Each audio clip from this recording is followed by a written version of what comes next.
This Albion Online video is over 100 ganks.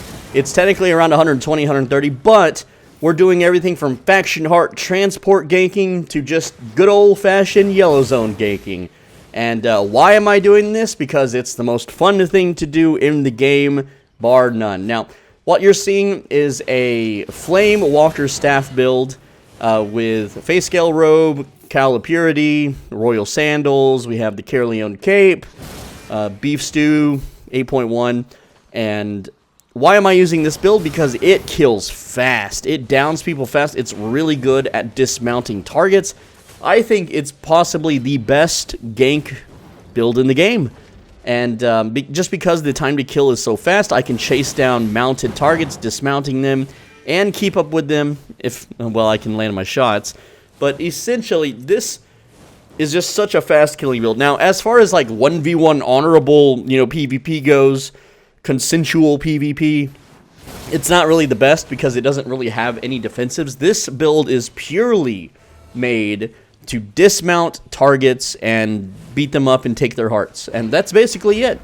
So, yeah, in an actual fair fight against another 8.4 with, a bunch of defensives, I'm as good as toast. But I also have the option of running away, whereas unless they're a mobility build, they literally can't chase me.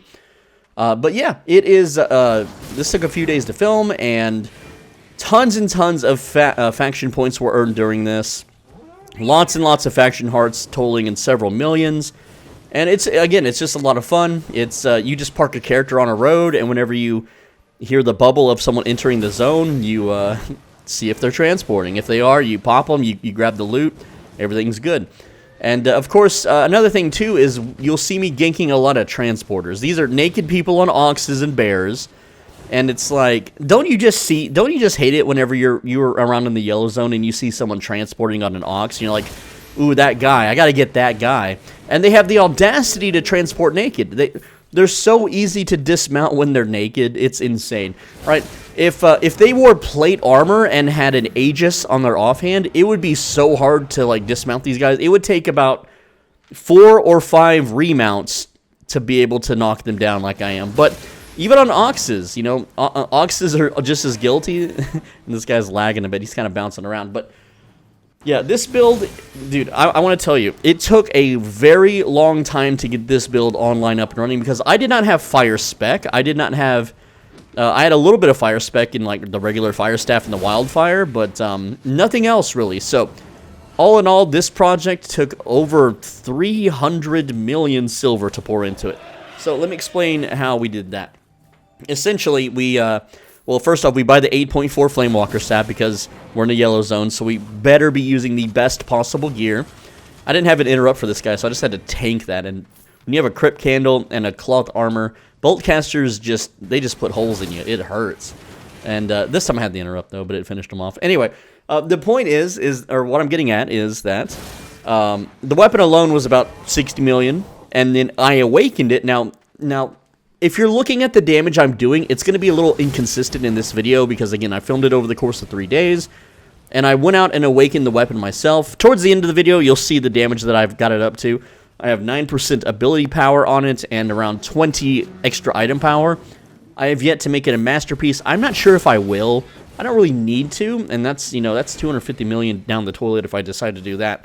On average, it could be more, could be less. But, so awakening the weapon was another, I don't know, 50 to 60 million right now. It's up there. And right now, the grind for me to go and awaken it to the next step is, it's about an hour of killing mobs, a whole hour, which ain't too bad, but it's still risky because, I'm out with 8.4, and if someone sees it, it's like, they call their buddies, and they have been calling their buddies, I tell you. I'm out there, trying to get the weapon awakened, and I'll see a guy scout me, he'll teleport home, and then I see the little PvP flag icon, because I'm doing it in a red zone, right? Red zone's slightly safer than black zone, and I'll see the PvP number jump up to 20. I'm like, yeah, they're after me. So I just teleport home real quick and go somewhere else. And I've had to do that a lot lately because I am a huge target with this Gucci gear. But that wasn't even the biggest cost of, getting this weapon up to speed.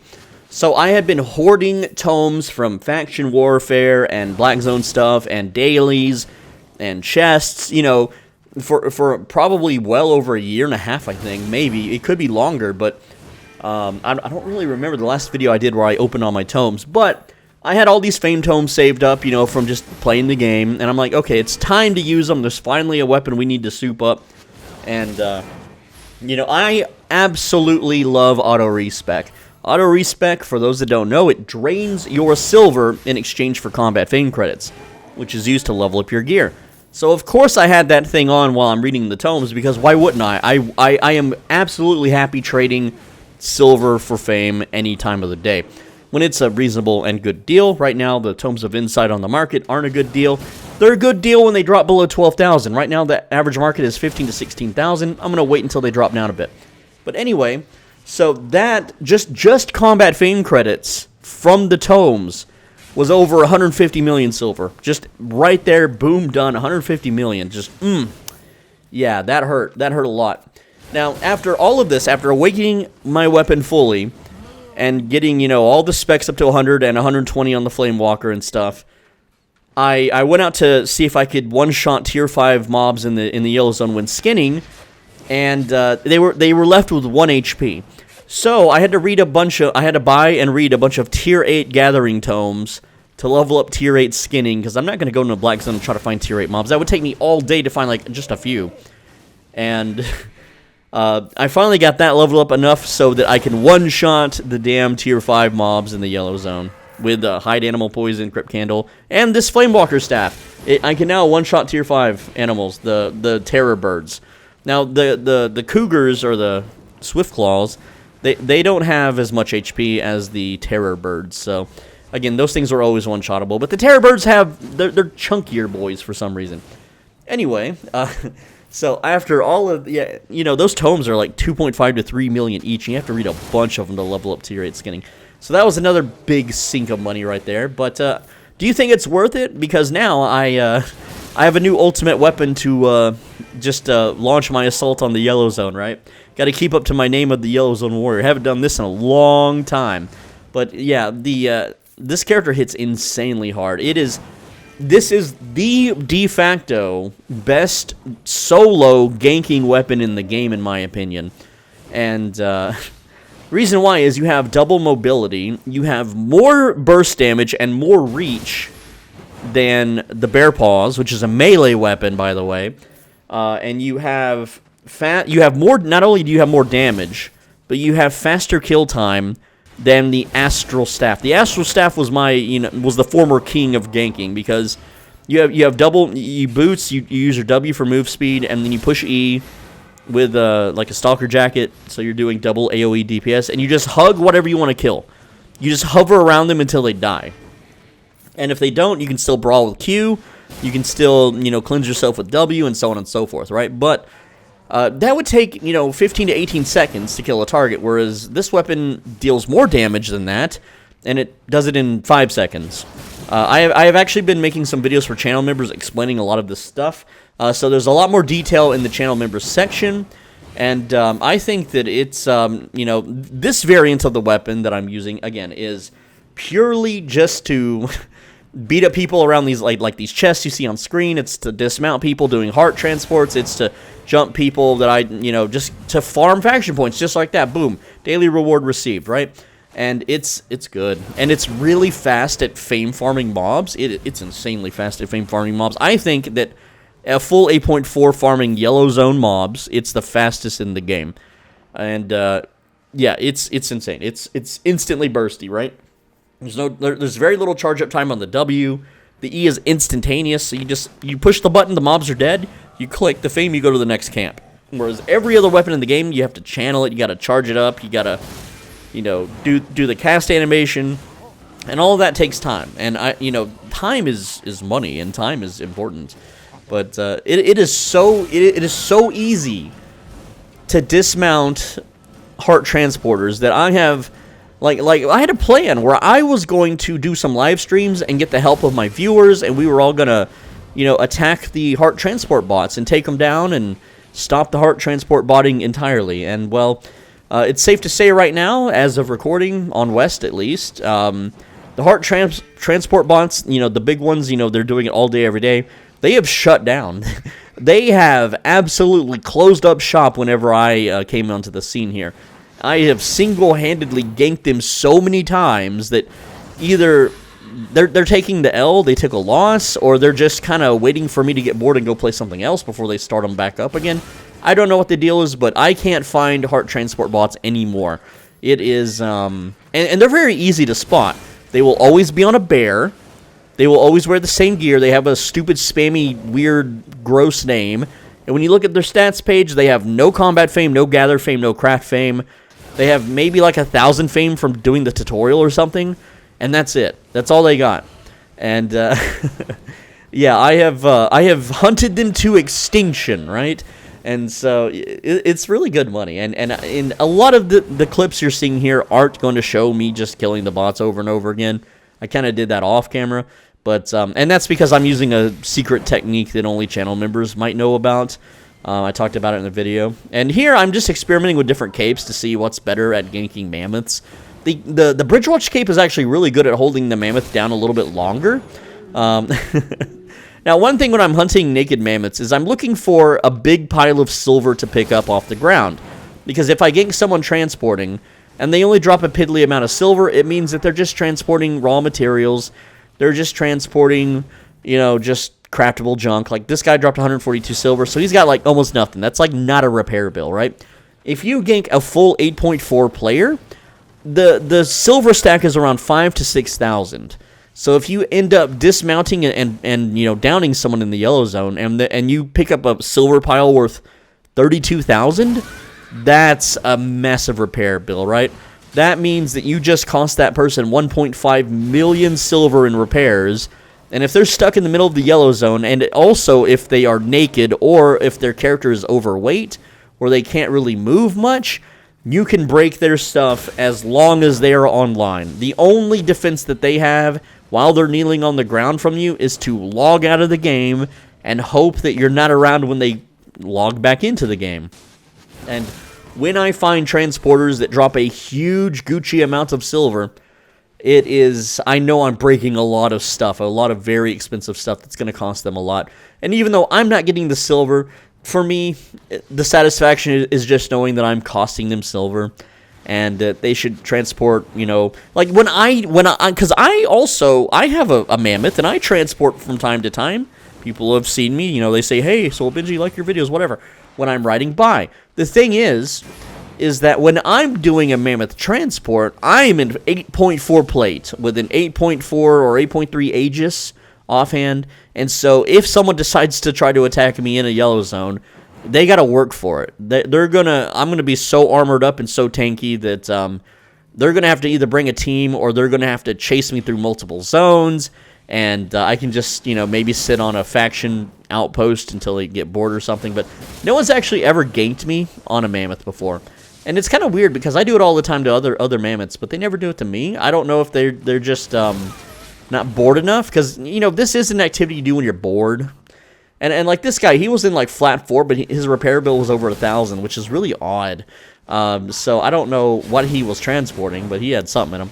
And you'll sometimes find people that are like trying to go to red zones. You'll cut them off and you'll beat them up, and they'll be worth like 20,000 when they drop like the silver bags. So you know they're transporting just like a whole bag full of goodies. And then when they get to that, eventually they get to the Carleon for the black market stuff. They got to repair all that, and they probably operated at a loss. So if anything, people, you know, like to say that yellow zone ganking, it's mean, it's rude, there's no point to do it. But for me, it's fun. It's also really good for the economy, because that's silver going right down the drain that people won't have anymore. Like this guy, boom, there's a repair bill, easy peasy. But also that guy, you know, if you see that I'm faction flagged, then obviously I'm ganking for a purpose, right? And that's to fight for Bridgewatch. And when you fight for Bridgewatch, you get faction points. And that's the whole point of faction flagging up is, yes, you get a bonus to loot and fame at the cost of having to fight people from the opposite faction. And you can see, like, this guy here, he faction flagged up. He knew the risks, and there we go. Now, this one here is just a little outpost gank, you know, just jump in. It's funny because the Bridgewatch people hovering around me, they were like too afraid to engage, and then they see me ride up. I use my dismount ability on the Terror Bird, and they charge in, and they're gung-ho. It's like, that's all it takes is just one guy to just jump in and start getting his hands dirty, and everyone will follow. It's good fun too. But yeah, melees are, like, really have difficulty with this build. Like, normally I would never fight a battle axe player because they're such a pain in the ass. They have that double heal. They have a lot of sustain, a lot of damage, a lot of range. But with this build, I just instantly melt them before they can even react or do anything. It's just so...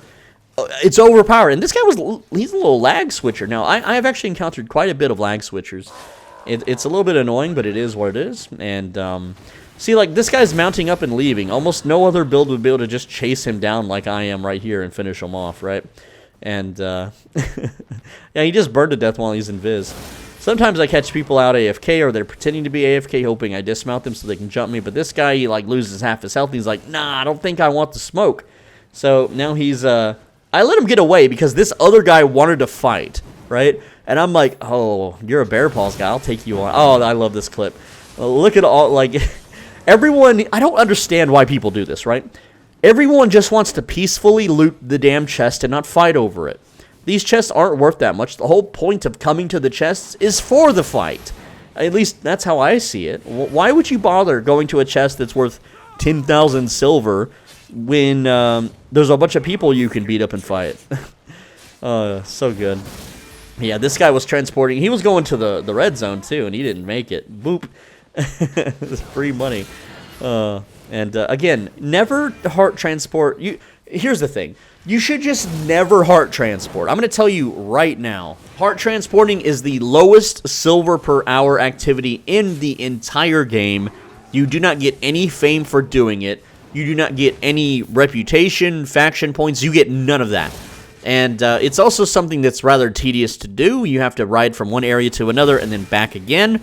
You have all of the risk and none of the reward. 400,000 silver an hour is literal garbage. A brand new player farming rough stone in the tutorial makes more than that. So why would you even bother doing it, right? It's also, like I said, it's risky, right? It's ridiculously risky. But also, it's one of the more boring activities. Like 400k an hour sucks. It's not worth doing just on that merit alone. Now, however, ganking the heart transports is worth a ton, right? Every time I pop one of these heart transports, it's like 3 to 4 to 500k depending on what hearts they have. And yes, I know if you heart transport to like through Caerleon and do the shadow hearts, then absolutely you can maybe make around 566,000 an hour. But even then, it's not worth it. The risk is, well, especially through the Caerleon zones, because that's full loot, so you lose your entire set anyway. And people will gank you just for that mount that you have. It doesn't matter that you're heart transporting. They want your bear, they want your ox, they want your boar. And you may be thinking, oh, but I'm really, really slippery. I can really give the gankers the slip. It doesn't matter. Even if no one is out here ganking, it's still not worth it because, again, you could literally do anything else in the game and earn more silver while also leveling up your character in many different ways. It is the lowest IQ activity possible in the game. The only reason that heart transports exist in the game is as a stopgap for if there aren't enough people on one faction to buy and generate faction points to buy the hearts for the market. So, for instance, in a situation where Albion becomes a mostly dead game, and it kind of is, let's say everyone quits Limhurst, okay? There's no more Limhurst people, no one's doing faction stuff in Limhurst, there's no one getting Limhurst faction points to buy the hearts.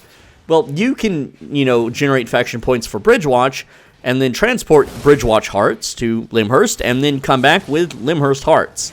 The game, purely exists for that purpose, and that purpose alone.